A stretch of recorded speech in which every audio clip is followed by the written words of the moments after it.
बिल्लाहि मिनश्शैतानिर्रजीम बिस्मिल्लाहिर्रहमानिर्रहीम। आप उमर साहब की तकरीर सुनेंगे। मुझे कोई लंबी चौड़ी तकरीर नहीं करनी है।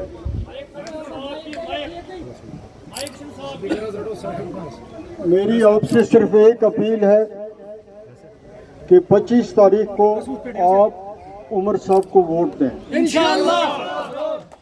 यहाँ पर नुनर के गांव में हमें हमेशा वोट मिलता रहा। मैं इसके लिए आपका मशकूर हूँ, शुक्रगुजार हूँ। आपने पार्लियामेंट के इलेक्शन में भी हमें वोट दिया। यहाँ पर इन्होंने कह दिया कि आपने उस पार्टी को वोट नहीं देना है जिसने 2014 में यहाँ बीजेपी को लाया। और दूसरी बात यह है कि जो ये पीडीपी वाले हैं, इनसे आप एक ही बात पूछो कि इनकी 2002 से 2008 तक यहाँ पर हुकूमत थी जम्मू कश्मीर में, फिर 2014 से 2018 तक इनकी हुकूमत थी। अगर इन्होंने इस नुनर में कोई काम किया है तो फिर आप इनको वोट दे दो। किसी को नौकरी लगाया है तो फिर आप वोट दे दो। किसी को लोन दिलवाया है तो फिर आप इनको वोट दे दो।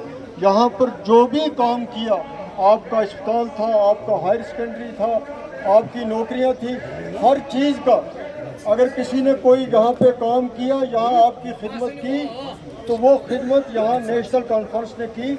आप उमर साहब को वोट दें।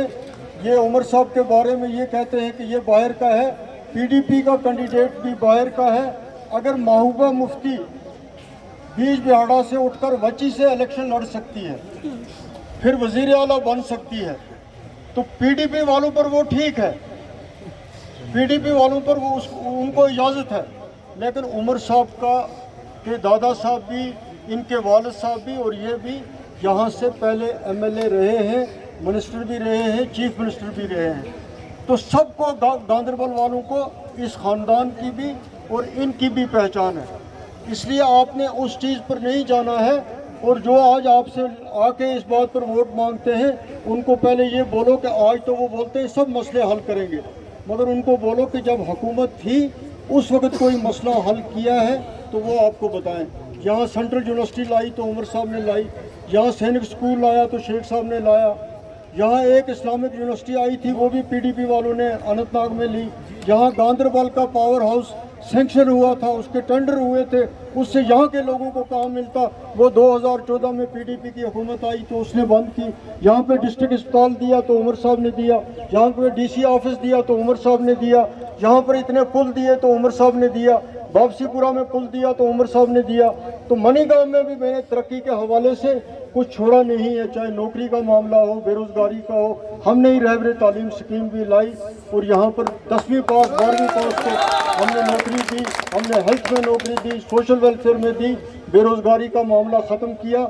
इनकी हुकूमत बनने के बाद आपका रेत का काम भी बंद हुआ, बाजरी का काम भी बंद हुआ। मेरा आपसे वादा है 8 अक्टूबर के बाद आप मालिक होंगे सिंध नाले का। और जो थानेदार, जो पुलिस आज आपको रोक रही है, जो माइनिंग वाले आपको रोक रहे हैं, वो आपको इंशाअल्लाह ताला वो आपको सलूट करेंगे और आपको जो आपका हक है वो आपको मिलेगा। अब 2 मिनट उमर साहब आपका शुक्रिया करेंगे। बहुत बहुत